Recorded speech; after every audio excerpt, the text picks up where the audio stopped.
In the quiet hours, when night folds its darkness around us like a prayer shawl, our minds drift into that sacred borderland between worlds.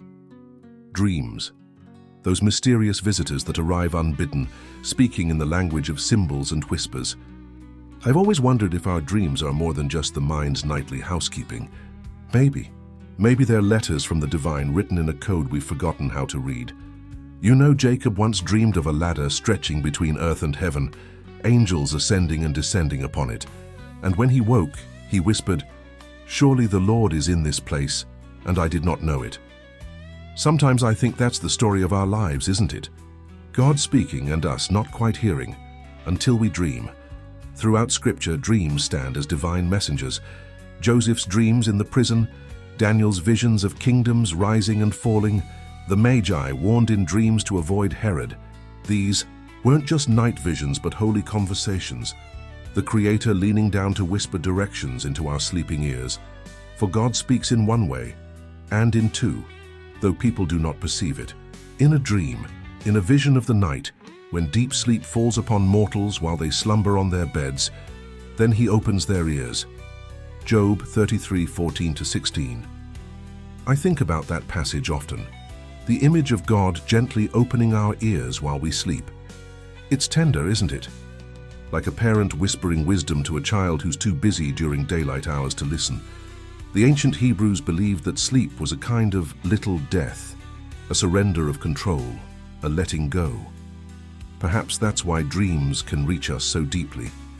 In our waking hours, we're so armored, so defended against mystery. But in dreams, those defenses dissolve like morning mist. I remember once, during a period of intense questioning in my own faith journey, I dreamed of walking along a shoreline. The waves kept washing away my footprints behind me, and somehow in the logic of dreams, this was immensely comforting.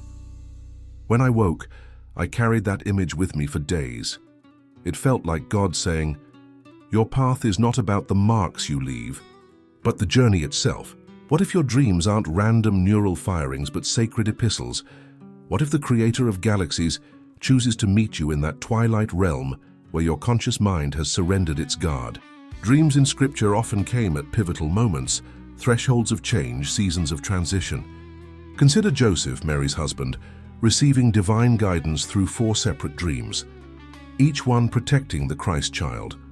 Or think of Peter's vision of the sheet lowered from heaven, breaking open centuries of religious exclusion. Dreams flow like underground rivers beneath the landscape of our faith. They nourish roots we didn't know we had planted. They connect us to the living water that Jesus promised would spring up within us. Just as the seed knows to reach for sunlight long before breaking through the soil, our dreams often know the way forward before our waking minds can see the path. They are like those first green shoots pushing through winter-hardened ground, evidence of life stirring beneath apparent dormancy. He who has ears to hear, let him hear, Jesus said, but perhaps we might add, he who has dreams to remember, let him pay attention. In Psalm 16, David writes, "I bless the Lord who gives me counsel. In the night also my heart instructs me." There's something profound here, the recognition that wisdom comes not just in daylight clarity, but in the mysterious darkness of night. Some of the most profound spiritual truths arrive sideways, don't they? They slip past our intellectual defenses through images and symbols that our rational minds might have rejected. Like parables, dreams speak the language of the soul. Modern neuroscience can map brain activity during dreams. Artificial intelligence might even attempt to catalog the symbols of our nighttime journeys. But can technology ever fully decode the personal, sacred language that God uses to speak to your particular heart? I don't think so. Because the dreams that matter most aren't puzzles to be solved, but invitations to be experienced. They're not problems for algorithms, but mysteries for contemplation. Perhaps this is why Jesus taught in parables, stories that, like dreams, resist being reduced to simple explanations.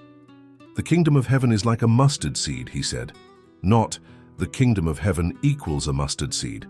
The language of like and as, the language of metaphor and dreams, preserves the mystery even as it reveals the truth. Your dreams, friend, are not accidents. They're not meaningless shadows.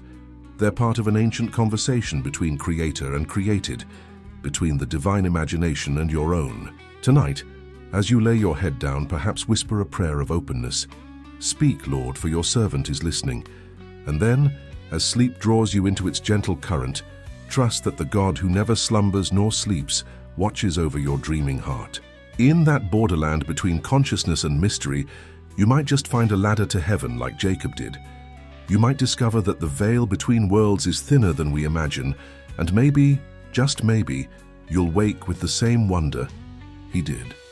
Surely the Lord was in this place and I did not know it. Sweet dreams, fellow pilgrim. The night is not empty. It's full of voices for those with ears to hear.